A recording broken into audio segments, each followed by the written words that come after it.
하나님 말씀은 욥기 41장 말씀입니다.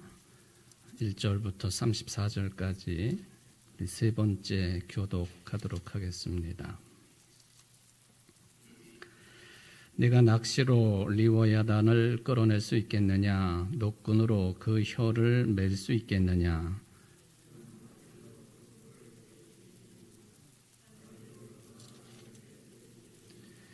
그것이 어찌 네게 계속하여 간청하겠느냐? 부드럽게 네게 말하겠느냐?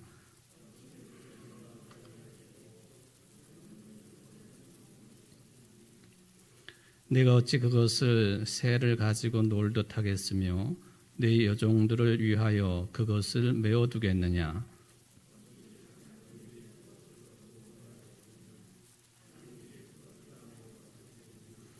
네가 등이 많은 창으로 그 가죽을 찌르거나 작사를 그 머리에 꽂을 수 있겠느냐?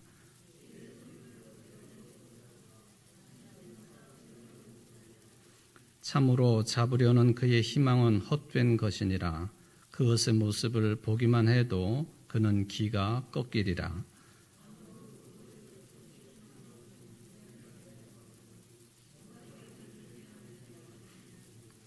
누가 먼저 내게 주고 나로 하여금 갚게 하겠느냐? 온 천하에 있는 것이 다 내 것이니라.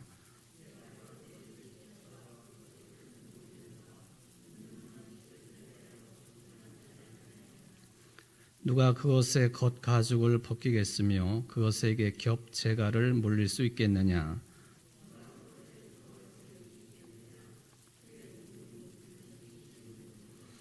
그의 즐비한 비늘은 그의 자랑이로다. 튼튼하게 봉인하듯이 닫혀 있구나.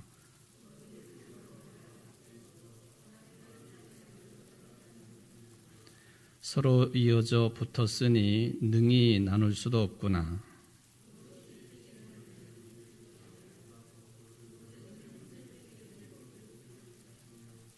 그것의 입에서는 횃불이 나오고 불꽃이 튀어나오며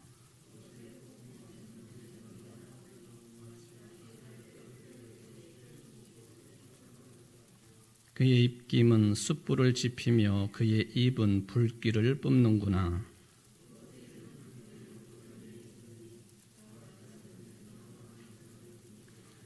그것의 살 껍질은 서로 밀착되어 탄탄하며 움직이지 않는구나.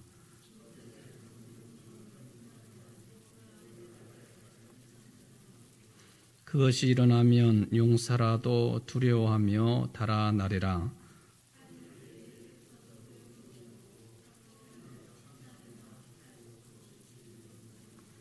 그것이 쇠를 지푸라기같이 놋을 썩은 나무같이 여기니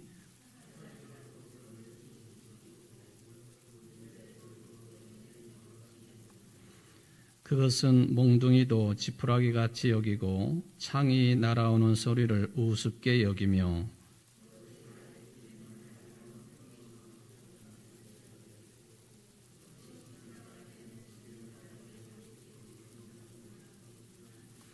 깊은 물을 솥의 끓음 같게 하며 바다를 기름병같이 다루는도다.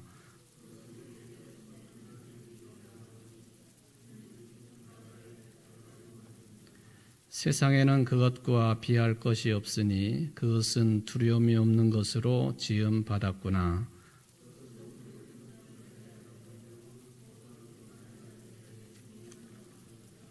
아멘. 오늘 욥기 41장을 세 번째 우리가 교독을 해보았습니다. 41장을 오늘 다 마치지는 못할 것 같고요. 다음 주 수요일까지 네 번째 시간을 진행할 예정이 되겠습니다. 욥기는 제가 이제 욥기를 다루면서 하도 비슷한 이야기들을 반복을 했기 때문에 저는 지겹지는 않지만은 여러분들이 조금 지겹다기보다는 비슷한 이야기를 계속 듣는구나 하는 그런 느낌을 당연히 가지리라고 생각을 합니다. 욥기는 전체가 무엇에 관한 말씀이다.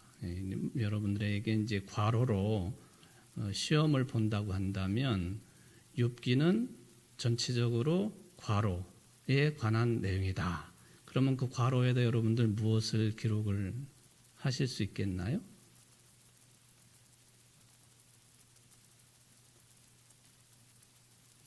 자신 없으세요? 제가 첫 글자 두 단어인데 첫 글자 두 번째 글자만 한번 운을 띄워볼게요. 첫 글자는 인이고 두 번째는 고고. 뭘까요 그러면은? 퀴즈 대회도 못 나가시겠네.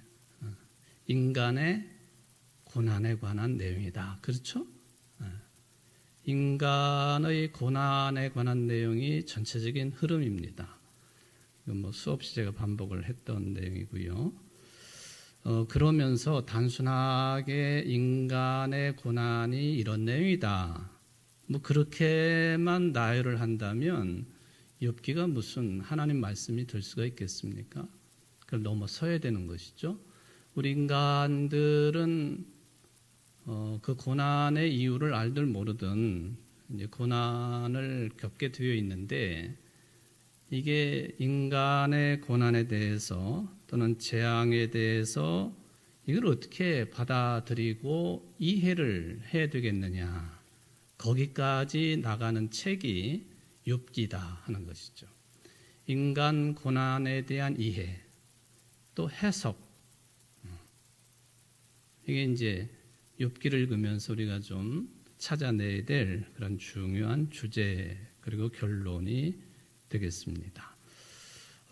지금까지 이제 요 내용도 몇 차례 반복이 되었습니다만은 바로 이렇게 인간이 당하게 되는 고난과 재앙 이 문제를 일반적으로는 세 가지 관점에서 보게 되었는데 이제 우리는 거기에다가 한 가지의 관점을 더 추가를 해서 인간 고난에 대한 네 종류의 관점, 그것을 이게 욥기를 통해서 우리가 찾아낼 수 있겠다 하는 것을 말씀을 드렸습니다.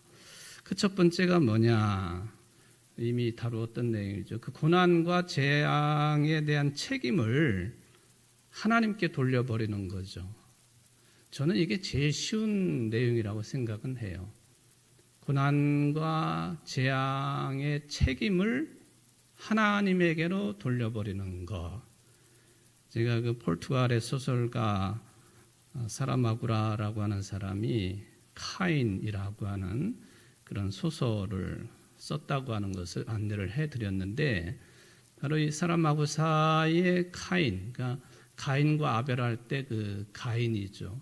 카인이 가지고 있는 주제가 그런 내용이었다 하는 것을 기억을 하실 거예요. 뭐 이런 주제를 뭐 소설로든 또는 뭐 여러 뭐 학술 논문이든 심지어는 신학의 논문이라고 붙이기는 좀 그렇지만은 하여튼 그런 관점을 가지고 글을 쓰고 또 발표를 하고 강력하게 언급을 하는 사람들이 지구상에는 굉장히 많습니다. 뭐 철학 분야도 그렇고 예술 분야도 그렇습니다.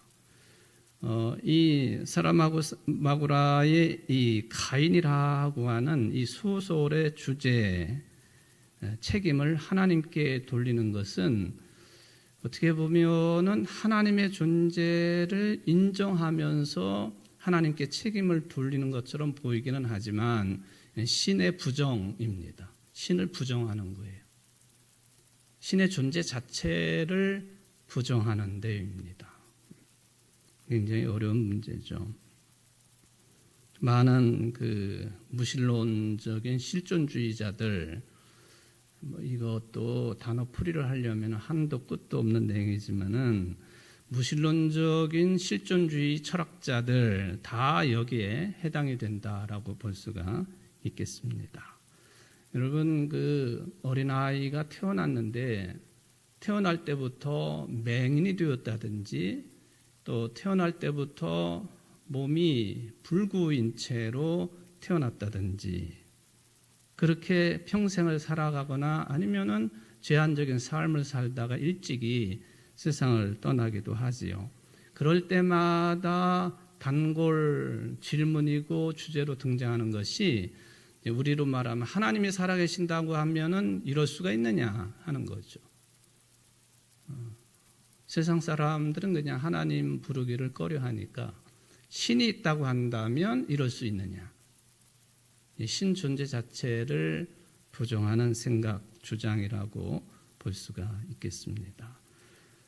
그 중에서도 신의 존재를 부정하는 행태가 조금 소극적인 그런 경향도 있지만은 이런 경우는 굉장히 적극적인 경향성이다라고 말씀을 드릴 수가 있겠습니다. 여러분들, 우리가 크리스찬이기 때문에 이런 질문을 하거나 생각을 하거나 하게 되면은 그건 참 경건치 못한 것이라고 때려버리고 또 인정하지 않으려고 하지요. 근데 저는 목사이기는 하지만은 그런 생각을 가지고 그런 주장을 하는 사람들을 다는 아니지만은 그럴 수도 있겠지. 그 정도까지는 생각합니다. 왜냐하면 우리가 살아가는 세상에서는요, 우리 인간의 이성으로 또 삶의 경험으로 도저히 받아들일 수 없고 이해할 수 없는 그런 사건, 사고, 고난, 재난 이런 것들이 너무 많은 거예요. 뒤엔 얘기는 여러분들도 인정하시지 않습니까? 그냥 어떤 고난이든 또는 어떤 재난이든 뭐 그게 전쟁이 되었든 자연재해가 되었든 또는 자연스럽게 태어날 때부터 엄청난 그런 상태로 태어난 그런 것들을 보고 어떻게 우리가 욥의 친구들처럼 죄 때문에 그런 것이다라고 아주 단순화시켜서 또는 공식화시켜서 그렇게 말을 한다고 하는 것이 참 어려운 것 같아요. 근데 우리는 너무 쉽게 욥의 친구들처럼 그렇게 말을 하는 경향성이 있는 것도 부정할 수는 없겠습니다. 너무나도 많은 사건, 사고들이 우리가 쉽게 받아들일 수 없는 그런 현상으로 우리 곁에 인류 역사가 시작된 이래 지금까지 계속되고 있는 것 아니냐 하는 것이죠. 두 번째가 이제 이 부분은 짧게만 언급하죠. 욥의 친구들의 주장입니다. 욥의 친구들의 주장이 뭐죠? 욥에 대해서 욥이 그렇게 엄청난 혼란 가운데 있을 때에 이들은 아주 단순화시켜가지고 저들의 전통적인 지혜라고 그러지만은 저들의 전통적인 신앙관을 가지고 욥을 파헤치고 또 이렇게 이제 이끌어갔죠. 뭐예요? 그건 네가 지은 죄 때문이야. 그런 거죠. 이거 말하기 참 쉽지 않습니까? 어떻게 이게 해석이 될 수 있는 영역이 아닌데 그냥 우리는 그냥 아주 쉽게 또 전통적인 신앙관을 가지고 그건 네 죄 때문이야. 그러니까 빨리 회개하고 돌아서야 돼. 이 관점이죠. 이게 이제 두 번째 관점입니다. 욥의 친구들이 계속해서 주장을 했던 내용입니다. 세 번째, 욥이 자기 친구들이 이렇게 네 죄 때문에 이런 일이 벌어졌다 하고 주장을 하고 닥달을 하고 있는 친구들하고 논쟁을 하는 관점입니다. 이게 이제 세 번째죠. 세 번째. 그 다음에 네 번째 내용도 이미 제가 여러 차례 언급을 한 내용인데 어쨌든 세 번째가 있습니다. 욥이 죄 때문에 이런 현상이 벌어졌다 하는 것을 도저히 받아들일 수가 없었습니다. 근데 도저히 받아들일 수 없는 입장, 욥이 받아들일 수 없는 것하고 첫 번째 신 존재 자체를 하나님 존재 자체를 부정하는 사람들의 입장과 비슷한 거 아니냐라고 착각할 수 있습니다. 근데 결코 그렇지 않다는 것이죠. 첫 번째의 입장은 하나님을 완전히 부정하는 거죠. 아주 적극적으로. 하나님이 살아계시다고 한다면 이런 일이 있을 수 없다. 그래서 그게 이제 무신론으로 빠지는 길이지 않습니까?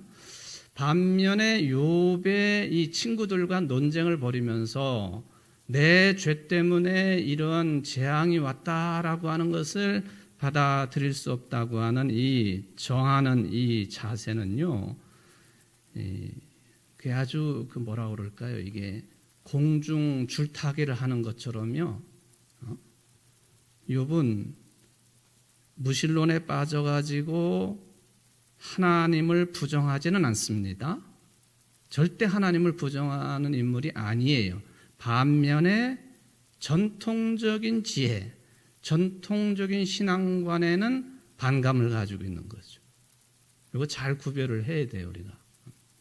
하나님을 결코 부정하지 않습니다.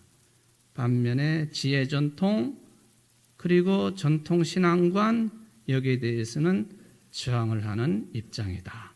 그래서 친구들하고 논쟁 이것도 넘어서가지고 직접적으로 욥이 하나님 앞에 질문하지 않습니까? 뭐 반감을 가진 질문이라고 볼 수도 있겠고요. 뭐 당시에 지혜자들이라고 하는 이 친구들 입장만 가지고는 또 그들과 논쟁을 해가지고는 해답을 얻을 수 없다. 그렇게 판단을 하고 하나님께 진짜 송사를 거는 심정으로, 재판을 거는 심정으로 묻고 따지고 답을 구하는,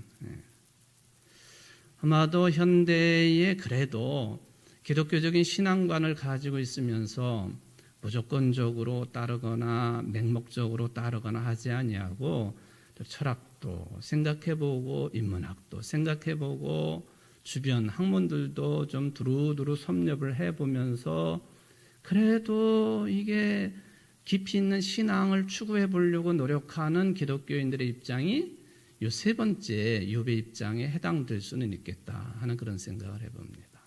네 번째, 하나님을 체험하고 난 뒤에 욥의 입장이다. 그렇게 정리가 됩니다.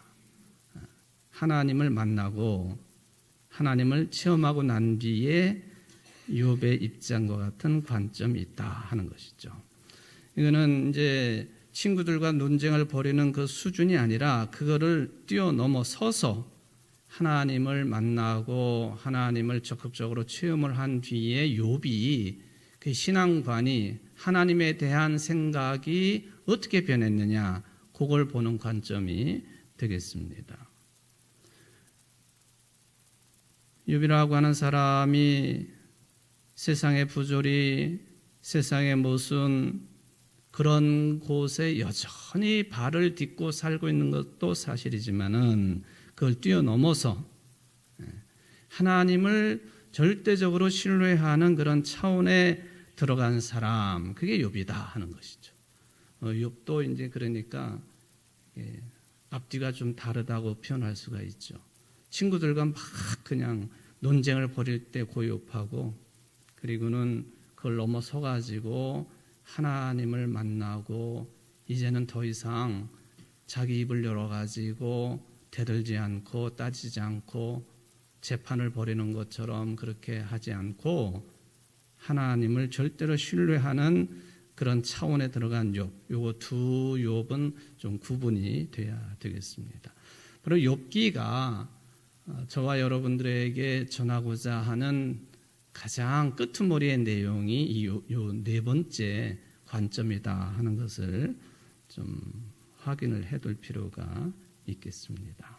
그래서 욥기 존재의 이유가 뭐냐 하는 것, 읽기도 좀 어렵고, 그리고 욥을 통째로 다 이렇게 해석을 하면서 우리가 좀 삼켜야 되는데 그러지 아니하고 욥기에 대해서는 그저 한 구절 한 구절, 내가 애독하는 구절, 또 많은 사람들이 좋아하는 구절, 액자에 붙여놓을 만한 구절, 족자로 새겨놓을 만한 구절, 이런 것들에만 관심을 집중할 수 있는 책이 욥기인 게 사실입니다만은, 이거를 전체적으로 생각해 보면은 욥기가 이게 성경의 한 자리를 차지하게 되는 이유가 두 가지로 정리가 될 수가 있겠습니다. 그건 뭐냐? 이건 도전적인 자세인데요. 죄가 없는 사람의 고난이나 또 환난이나 뭐 이런 것에 대해서 그를 무조건적으로 죄의 결과라고 몰아붙이는 것에 대해서 정하는 것입니다. 그러니까 뭐 욥기를 꼭 읽어서뿐만 아니라 우리가 뭐 나 자신도 그렇고 또 타자에 관해서 특히 이제 신앙인들 사이에서 생겨날 수 있는 그런 현상들인데, 어려움을 겪거나 또 뭐 그 어려움이 다양한 내용이겠지만은 그런 분들을 보고 그냥 속으로 했던 말로 했던지 간에 그건 죄 때문이야. 그건 무조건 죄 때문이야. 이런 생각에 대한 도전이라는 거죠. 도전이다. 전통적으로 내려온 것이기 때문에 소중하기도 하지만 전통이라고 해가지고 무조건적으로 그걸 수렴을 해야 되느냐, 거기에 대한 물음이고 도전이다. 두 번째로 욥기가 존재하는 이유, 이게 다 모순 덩어리이고 또 외래어를 표현하자면 딜레마죠. 인간의 인생의 딜레마하고 인생 역사의 딜레마이고 모순 덩어리입니다. 이게 현실인데 이런 것들을 극복을 하고 하나님에 대한 전적인 믿음과 신뢰로 들어가는 신앙에 대해서 언급해주고 있는 게 욥기라는 거죠. 첫 번째, 이게 이제 도전하고 항거하고 하는 것은 소극적인 차원이고요. 이런 하나님에 대해서 절대적으로 신뢰의 차원으로 들어간다. 이거는 이제 적극적인 차원이라고 볼 수가 있겠습니다. 바로 이 두 가지 욥기 존재의 목적이 있다. 이걸 다 가지고 있습니다. 그리고 우리 지금의 신앙인들은 이 두 가지를 다 볼 수 있어야 되고 또 찾아낼 수 있어야 되고 그걸 받아들일 수 있어야 된다 하는 것을 말씀을 드릴 수가 있겠습니다. 그런데 이제 이게 그렇게 쉽지가 않다는 게 이제 우리에게는 큰 걸림돌이에요. 아주 단순화시켜버리고 간단하게 표현해버리고 그러거든요. 우리는 이게 이제 쉽지 않다는 것이죠. 그럼 이제 결론 부분에 가보면 42장에 가보면은 욥이 이제 신앙 고백하는 것처럼 하나님을 만나고 하나님을 체험하고 경험하는 것, 이게 그냥 뭐 누구한테 들은 풍월로가 아니라 본인 자신이, 욥 자신이 하나님을 직접 만나고 경험한 이 신앙적인 경험이 이제 마지막 42장에 나오게 되는데, 바로 이 42장까지 가기 위해서 38장부터 오늘 읽은 41장까지 바로 이 그 하나님이 어떤 분이시냐 하는 것에 대해서 두 가지 큰 관점으로 이야기를 보통 하게 되는데, 38장부터 41장까지는 두 가지 관점 중에서 한 가지에 아주 초점을 맞춰 가지고 계속 이야기를 하는 거예요. 그 초점 맞춘 내용이 뭐냐면 자연 현상에 관한 내용이죠. 자연 현상에 관한 내용. 그래서 하나님이 욥에게 계속 묻지 않으십니까? 네가 이걸 아느냐? 네가 이런 현상들을 보았느냐? 그런 투로 계속 말씀을 하시죠. 그 중에서 오늘 이제 41장이 리워야단, 뭐 악어이기도 하고 바다 괴물이라고 표현할 수도 있고, 근데 제가 볼 때도 이 41장 거의 전반적인 내용은 우리가 지금도 볼 수 있는 악어에 대한 표현이라고 해도 틀리지 않는 내용들이 대부분이에요. 중간중간에 무슨 뭐 불을 뿜는다든지 뭐 이런 표현들이야. 악어가 무슨 불을 뿜습니까? 그건 아니잖아요. 그러나 대부분의 표현들은 악어에 관한 내용이에요. 악어. 제가 지난번에도 지난 주일 오후 찬양 예배 때 여신도의 지구회 때 그 얘기를 했군요. 제가 코브라에 관한 이야기를 했지 않습니까? 사람들이 지역마다, 그러니까 어느 뭐 아시아권에 사느냐, 유럽권에 사느냐, 남아메리카에 사느냐, 아프리카에 사느냐, 이 지역마다 그 지역 사람들이 아주 극도로 두려워하고 무서워하는 존재들이 있게 마련입니다. 악어가 득실거리는 곳에 사는 사람들에게는 악어가 절대적인 두려움의 대상입니다. 코브라, 독사 중에서 가장 맹독을 가지고 있는, 그리고 크기가 가장 큰 코브라가 살고 있는 곳의 주민들에게서 코브라는 절대적인 두려움의 대상입니다. 우리나라는 뭐가 있을까요? 옛날 같으면 호랑이가 물어간다, 그런 표현을 쓰는데, 호랑이, 뭐 이제 한반도에 호랑이는 사라졌지만은 무시무시한 동물이죠. 사자가 사는 곳에서는 사자일 거고요. 이제 호랑이가 사라지니까 최상위 포식자로 뭐가 있을까요? 곰이 될 수도 있겠고, 늑대가 될 수도 있겠고, 뭐 그런 건데, 악어가 많이 살고 있는 지역 사람들이요, 악어는 사람을 그냥 이렇게 두 동강, 세 동강 내 가지고 그냥 삼켜버리지 않아요? 다른 동물을 삼키는 것도 마찬가지지만 사람도 마찬가지예요. 그 10m 가까운 크기를 가지고 있는 악어는 사람을 그냥 쥐도 새도 모르게 늪지대를 지나가고 있는 사람들을 습격을 해가지고 그렇게 죽여버리지 않습니까? 그 코브라는 뭐 더 말할 나위도 없고요. 바로 이 리워야단, 이 악어로 해석이 되어지는 이 존재에 대해서 쭉 나오는 내용이, 인간아, 욥아, 네가 이 리워야단에게 무엇을 할 수 있느냐, 그거잖아요. 리워야단 앞에서 인간 존재의 아주 절대적인 연약함, 도저히 악어하고 맨손으로 싸워가지고 이길 수 없는 거예요. 우리 요즘에 총을 가지고 있으니까 총으로 대항을 한다 모를까. 어떤 그 동영상을 보니까 악어에 관한 동영상인데, 어떤 나이가 지긋한 할아버지 정도 되는 분이 큰 프라이팬을 하나 들고 이렇게 지나가다가 갑작스럽게 악어가 탁 튀어나온 거예요. 글쎄 저 같으면 그냥 뭐 그 자리에서 기절해가지고 그랬을 것 같은데, 이 할아버지는 얼마나 담대하던지요, 그 프라이팬을 가지고 입을 쭉 벌리고 달려드는 악어 이 콧잔등을 탁 내리치더라고. 또 달려드니까 또 한 번 내리치고, 그 악어가 영락없이 호수로 그냥 이렇게 빠져 들어가는 그 모습을 보면서 끔찍하기도 하고, 한편으로는 또 재밌기도 하고, 야, 저 할아버지 대단하다는 그런 생각도 해봤죠. 리워야단에 대한 이야기가 그렇습니다. 자, 근데 38장부터 41장까지 자연현상, 자연에 자연적으로 존재하고 있는 그런 어떤 존재물들, 그게 동물이 되었던 어떤 자연현상이 되었던, 이걸 가지고 계속 말씀하시면서 네가 뭘 아느냐, 이제 그 말씀을 하시죠.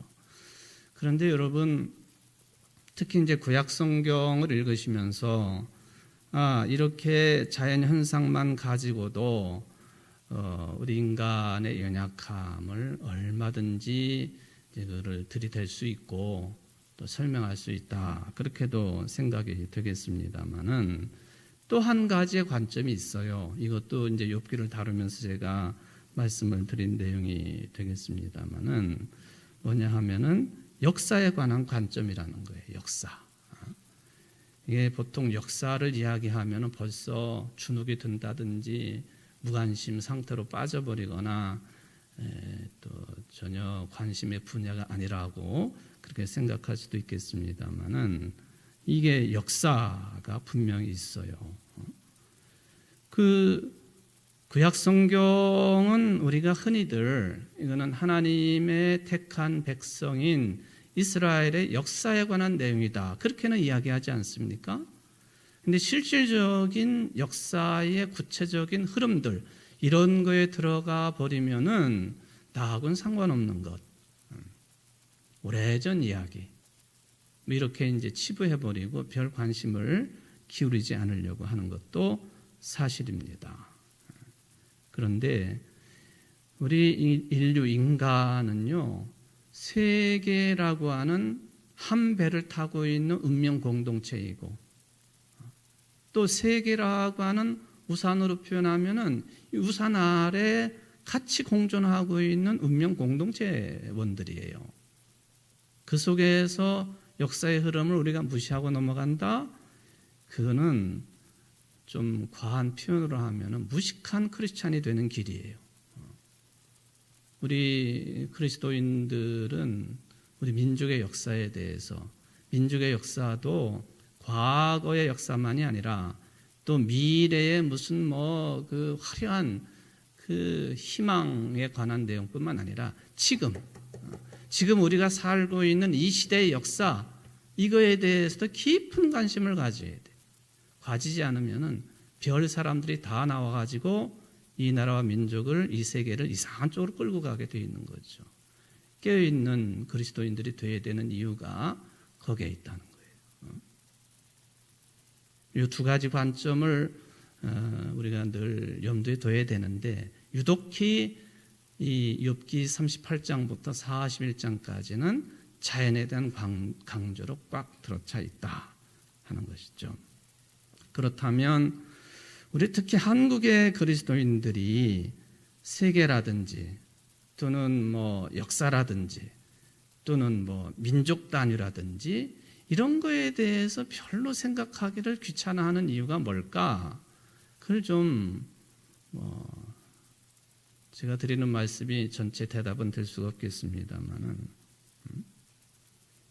하나님이 창조해 놓은 세계를 보고 자연 질서를 보고 참 아름다워라, 뭐 하나님 지은 세계, 뭐 그런 노래만 부르는 것도 중요하지만 그걸 또 넘어설 필요가 있다 하는 것이죠.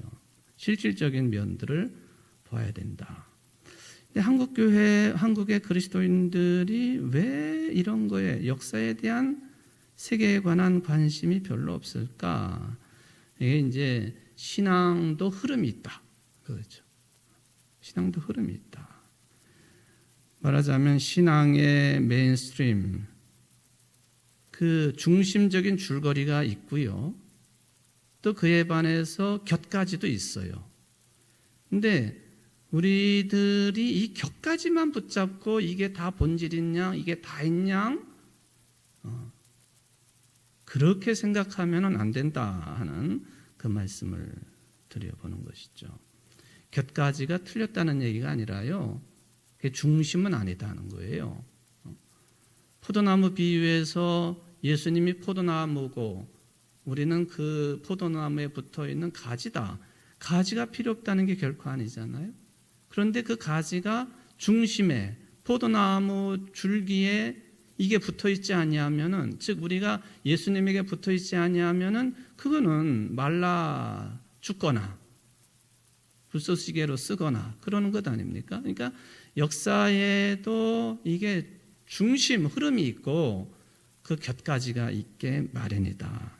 이거를 잘 구분을 해볼 필요가 있는데, 한국의 대부분의 교회들이 이 곁가지에 붙어 있다는 거예요.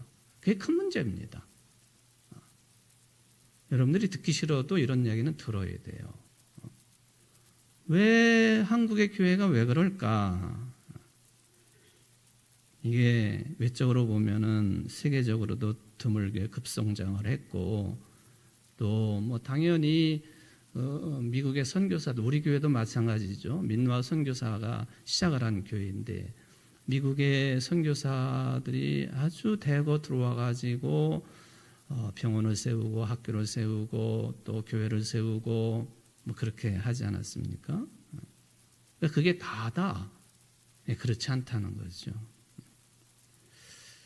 이게 이제 여러분 그 영국에서 메이플라워를 타고 미국으로 건너간 그 개신교인들이 있잖아요. 그분들을 우리가 뭐라고 부르죠? 청교도들이라고 그래요. 청교도들.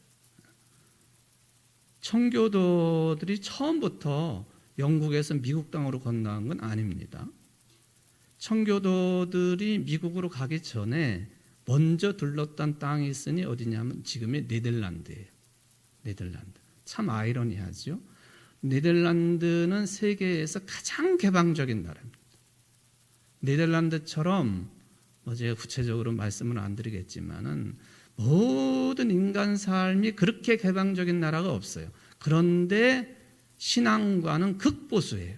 네덜란드가. 왜? 청교도 영향을 받아가지고. 이게 표리가 부동한 거죠. 겉과 속이 다른 거예요. 이게 그 거룩한 신앙생활을 한다 하면은 인생의 보통 구체적인 삶도 거기에 뿌리를 두고 최첨단은 걷지 말아야 돼요. 제가 볼 때 네덜란드는 아주 최첨단을 걷고 있는 우리 한국 사람들이 도저히 이해할 수 없는 그런 현상들이 많아요. 완전히 끝장을 보는 그런 모습들이죠. 제가 네덜란드 화란 교회를 가가지고 예배를 거기도 한 번 예배를 드리면 몇 시간씩 예배를 드려요. 다 이해할 수는 없지만 그 목사의 설교가 이제 개신교의 목사 설교죠. 극도의 보수적인 내용입니다. 한국의 교단 중에서 네덜란드 화란 개혁교회하고 연대가 되어 있는 교단은 한국의 교회들 중에서도 제일 보수적인 교단들입니다. 특이한 현상이지 않습니까? 그러니까 청교도가 미국으로 가기 전에 먼저 들렀던 데가 네덜란드라 그 영향, 신앙의 영향이 지금도 고스란히 남아있다는 거예요. 저 같은 사람에게 화란에 개혁교회 신학교 들어가가지고 신학을 배우라고 그러면 저는 숨이 막혀서 못 배울 것 같아요. 그렇게 해서 네덜란드에서 얼마 동안 이제 그렇게 교회도 세우고 신앙의 영향도 끼치고 하다가 다시 영국으로 돌아갔다가 미국으로 건너간 게 청교도들이에요. 청교도들의 신앙과 우리가 배울 점이 참 많고 그리고 위대한 신앙인들이죠. 신앙의 자유를 찾아가지고 이제 미국으로 건너간 사람들. 미국의 그 신앙의 기초는 청교도적인 신앙관에서 크게 벗어나지 못합니다.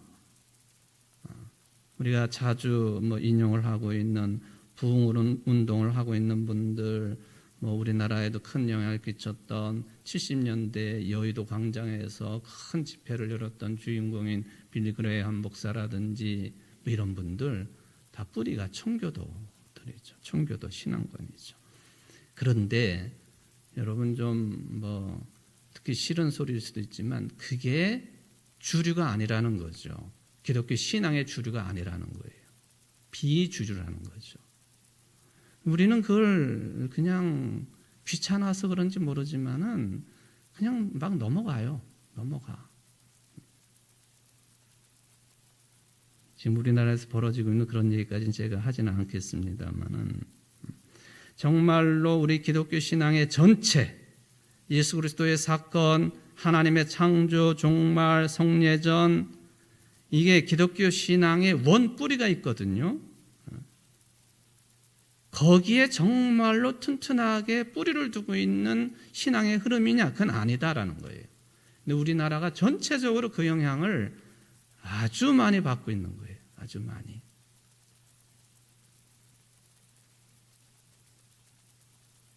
우리 교회를 설립한 민노아 선교사님이 계신데 그분 신앙관도 여기에서 하나도 벗어나지 않아요. 사실은 우리 교회 설립자이시기 때문에 우리가 매우 존경하고 귀하게 여기고 그건 분명한 사실이지만 그 내면을 들어가 보면 또 우리가 또 생각해 볼 측면이 많다 하는 것을 말씀을 드립니다. 종교, 신앙, 우리의 믿음이 감정에 떨어지는 경우가 참 많죠.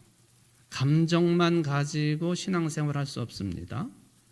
이성적인 노력, 그 영향, 이거랑 우리 신앙적인 감수성, 감정이 같이 겸비가 돼야 되는 거예요. 제가 지금은 너무 힘들어서 제가 성서인문학 강좌를 좀 쉬고 있습니다만은, 성서인문학 강좌를 하는 이유도 우리 신앙의 이 균형을 좀 잘 잡을 필요가 있다. 우리 교회는 그런 대로 균형이 잘 잡힌 교회임에도 불구하고 그래도 이걸 좀 더 튼튼히 뿌리내릴 필요성이 있겠다. 그런 생각을 가지고 시작을 했던 것이죠. 자, 하나는 자연이고 또 하나는 역사입니다. 역사에 대한 무관심은 하나님의 뜻이 아니에요. 왜 하나님께서 독생자이신 예수 그리스도를 우리 인간들이 살고 있는 이 구체적인 세상에 오게 하셨을까? 역사적인 관점이에요, 그게. 안 그러면요, 하나님이 우리가 흔히 이야기하잖아요. 천군 천사 동원하셔서 무엇이든지 하실 수 있는 분이신데, 그건 예수님도 마찬가지시고요. 왜 굳이 이 사람들이 살고 있는 구체적인 땅에 왜 오셨을까? 그 역사적인 성격을, 인카네이션, 화육의 성격을, 성육의 성격을 우리가 그걸 놓쳐서는 안 된다 하는 것을 말씀을 드릴 수가 있겠습니다. 우리의 능력과 인식을 뛰어넘는 자연 세계에 관한 언급, 그게 이제 41장 전체가 리워야단이라고 하는 특별한 존재를 등장시켜서 언급을 해주고 있는 것이죠. 리워야단, 그 아주 이상한 모습을 가지고 있고 큰 능력을 행사하고 있는 그 존재. 하나하나 이렇게 보면요, 그 악어임에는 분명하죠. 근데 그게 그렇게 중요한 건 아니에요. 41장 전체를 채우고 있지만은, 말하자면은 우리 인간들이 가지고 있는 부족한 인식과 능력을 뛰어넘어서 있는 자연을 보라, 그런 얘기죠. 근데 어떤 그리스도인들은 이 41장 리워야단, 또 악어와 같은 존재, 바다, 바다에 살고 있는 그 무시무시한 존재, 이런 거에 푹 빠져가지고 그게 정말 어떤 동물이냐, 용 같은 존재냐, 이런 것에 푹 빠져버리면 안 되는 거거든요. 리워야단을 이야기하고 있지만은 이거는 우리 인간의 능력과 인식을 뛰어넘는 자연에 대한 시각을 우리가 가져야 된다 하는 차원에서 주신 말씀입니다. 초월적인 거죠. 초월적인 거. 이게 우리 초월적이라고 하는 자연 현상에 대해서도 어떻게 못하면서 감히 계속 이야기하잖아요. 10절에 보면은 아무도 그것을 격동시킬 만큼 담대하지 못하거든 누가 내게 감히 대항할 수 있겠느냐? 누가 먼저 내게 주고 나로 하여금 여기 갚게 하겠느냐? 온 천하에 있는 것이 다 내 것이니라. 요 말씀을 주시기 위해서 리워야단을 등장시키는 거죠. 아직도 우리는 21세기 아주 고도로 발달이 된 과학 문명 시대를 살고 있지만 자연 하나도 우리는 어떻게 못하잖아요.